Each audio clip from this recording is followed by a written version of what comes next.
Mà bay rồi lên đây bật lên, bật rồi vô mà lên. Cả bột rồi Lên. Ôi chà, mất tục. Mất tục.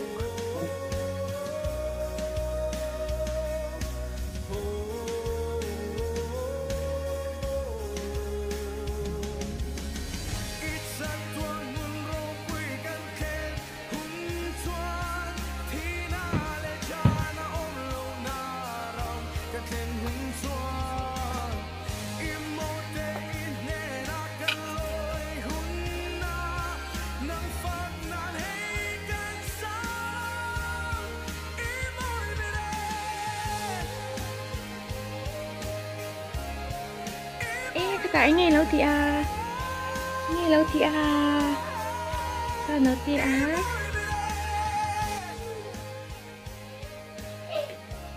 hello hello, người ta gọi đi,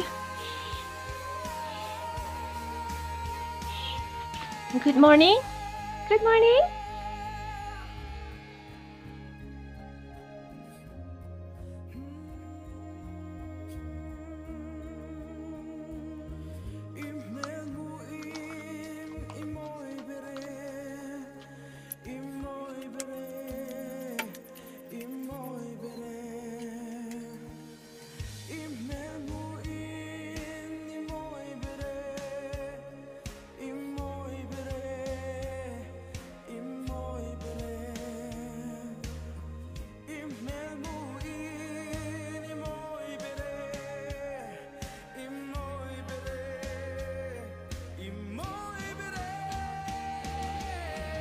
Nghe lâu thì à, cô này lâu cả lần mì, cô này lâu cả lần mì à, nghe cô này lâu thì à, na nghe khá, nghe chả, đây rồi lên, số ta số anh tệ, bao tệ ông.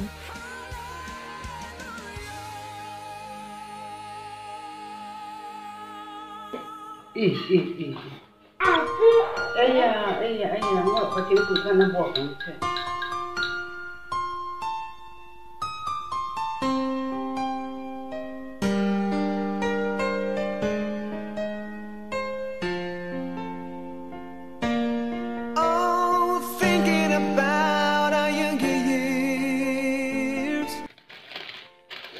Hey nghe, anh mô, mình, anh nghe mình,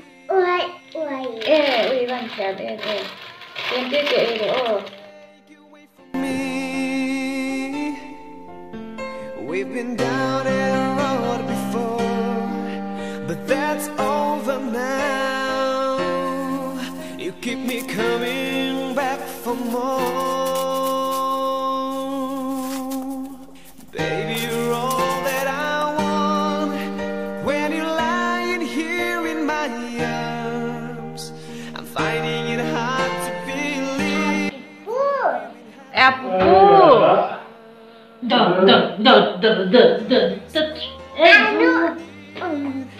아니 니 송아띠 아니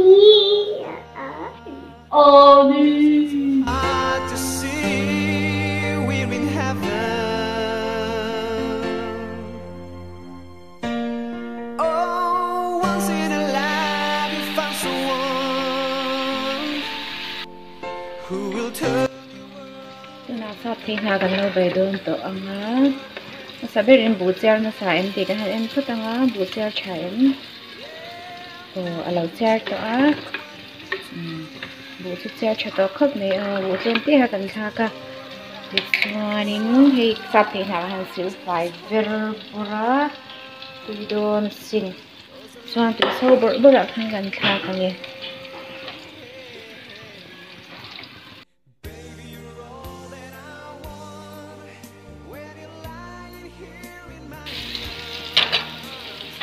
chuan sap thei na kan thak tur hi soda kan zong soda ni a ti chuanin heta hian chi oma ti chuan tu chu kan han thak phutanga so thing le purun bar tlem ka thak ta a tui don sin hei shin hal nia yang dei bak lo kan chuang a khat to kin kan chok zeu zeu don ani tui don na tu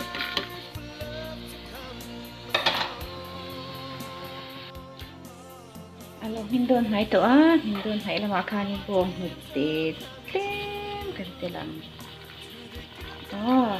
han mel lo ti moi mai lo ti pop het do na ti tui boka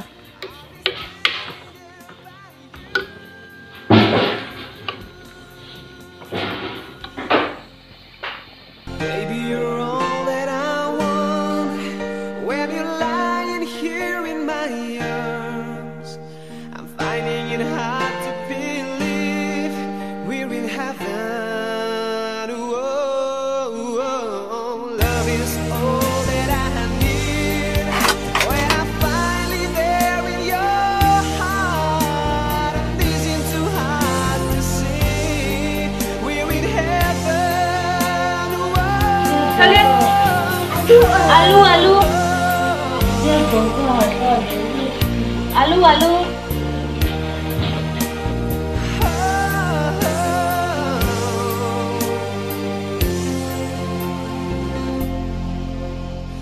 Love is all that I need. When I'm finally there in your heart, it isn't too hard to see. We're in heaven.